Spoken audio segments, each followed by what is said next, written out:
Good morning. Right, our 6D diesels back again.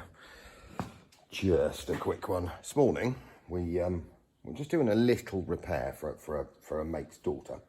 She's got a W204 Mercedes. I'm pretty sure it's a C250 D, and took it in for a service last week.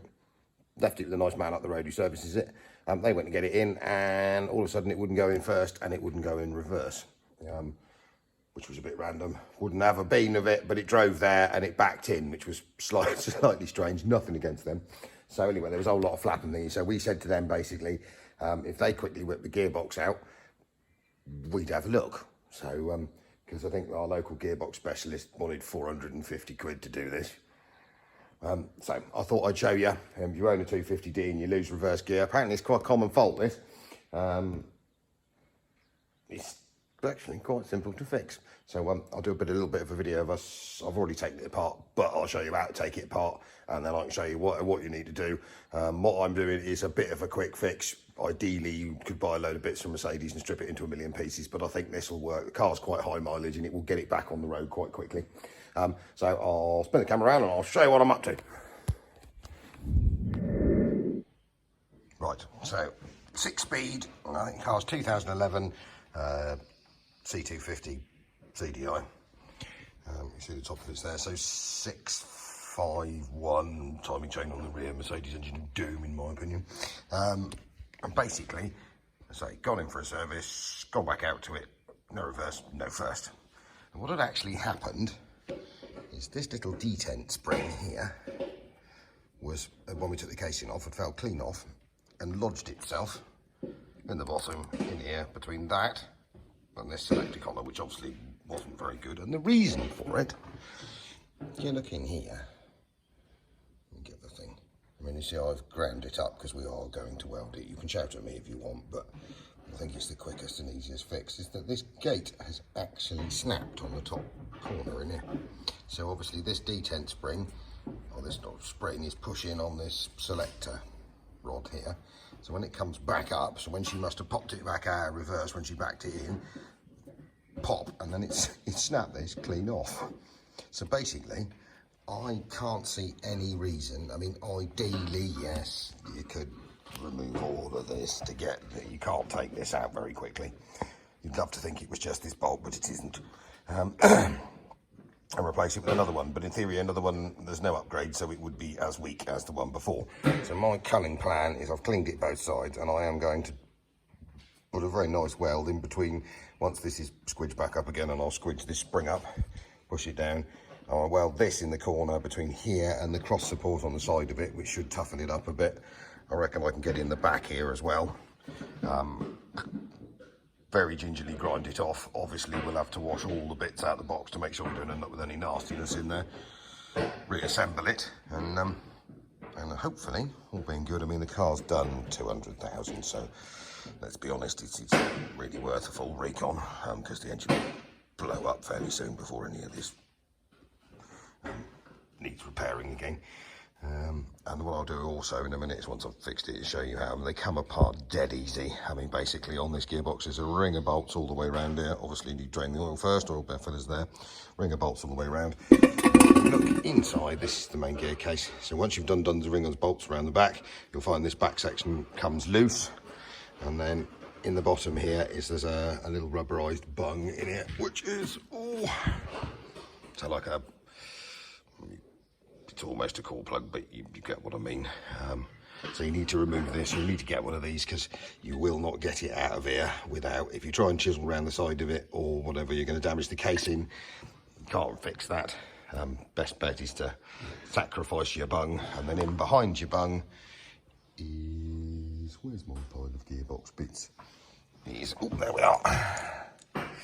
It's just a little Mercedes type Torx head bolt.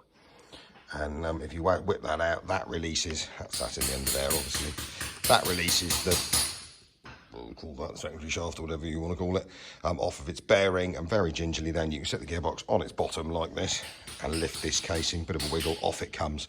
Nothing exciting falls out, well apart from all this stuff if it's broken, and then you're into it. So anyway, I'm going to get welding this back up.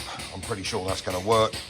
and then we'll reassemble it. I've got one of these bungs on order, and it can go back in a Mercedes.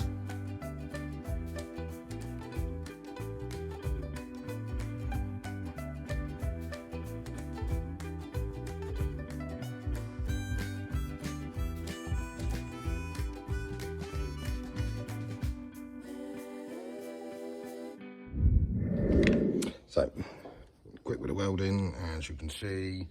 Ooh, where is it? Get in focus. So basically, grounded out, welded the get that to go down here. We'll just put it in reverse.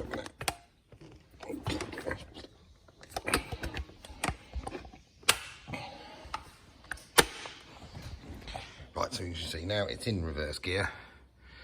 So that's full load, spring pushed, bits and bobs, and what we've done is just basically linked across between here, there, the crank, and also managed to weld it on the back as well. I mean, not perfect. Ideally, you could replace it, but I think actually that might be stronger than the original because it's bridged it over to the rest of the mounting bracket down here. So if I look at this, full whack, no movement. We'll give the gearbox a good wash out. They are silicone or sealant on the bottom, so a bit of a clean up, some new sealant. You watch me screw it back together, and that's how to fix your Mercedes gearbox. We'll also add this bit in whilst we're here, because we'll stick this on as part of a series. I know we're doing 1T1, but in typical fashion we got another one in. So little 210 petrol. So Dom, bless him. Hello, Dom. Is making a start. So what's your cunning plan then, Squire? So cut this rust out. So what's that? Tuck right under the. That does tuck right under the bottom, though, doesn't it? Yeah. That insole goes in and up and then out. And yeah. And then basically that. So that's all the way across the bottom, isn't it? That's the top of it. Oh, I see. So sorry, yeah, I'm being a didn't know, aren't I? Yeah. So basically what you're going to try and do is cut the front of it out, see what's in behind it. Yeah, take that out first, and then you can work out what else you've got to chop off, because obviously there's that manky bit down there. Do you want to get rid of this side loading door? We could take it off. Yeah, it might be worth stripping that out. Pull it out and slide it back a bit more. Just if we get it off, because it's got to be repaired anyway, isn't it? Because the bottom's knackered on it. Yeah. And then we've got that wheel arch, well, that sill, that door, that front quarter, haven't we? Quite a nice amount of stuff. So under here, a little bit holy. I don't think this side round this corner is actually too bad, is it? No, it wants a bit of tidying up because that bit of welding offends me. But that's fine. Then this door, this sill, that rear wheel arch quarter, that rear wheel arch quarter. Two wings, both rear doors, all the windows out.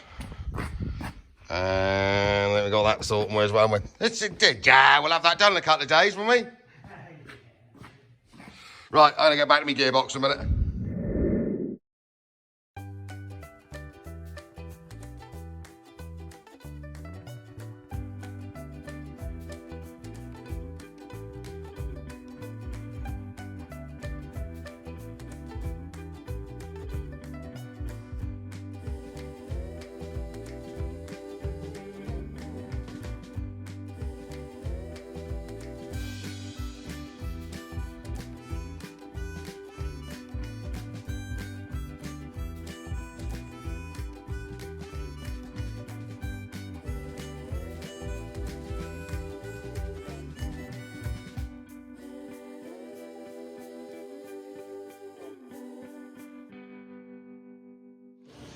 Right, so one rear simple gearboxes. Now, just for the purposes of you guys taking this apart, so when you strip it down, you need to remove this little bung. I'm just waiting for a new one to turn up, which sits in there. And as I say, it's the secondary shaft. That's the front bearing. So you need to undo that first, take this bolt clean out. They're dead easy to split. This applies for the 6-breed Sprinter box of 6.4, 6.5, 1, 2. Probably the rest of them. And then all you have to do, I mean, don't take this off. Don't need to take this off. Don't take any of this off. All you have to do is quickly whip round here, round this outer ring of bolts. Yep. Whip them off. Then on this one, I say to gain access to the bolt under here, you need to take this this little receiver unit off. But if it isn't on there, don't worry about it. And then basically, quick fix, easy, cost effective. So if anyone's interested, there are the gearbox details. But as I say, it's very similar to a 6-speed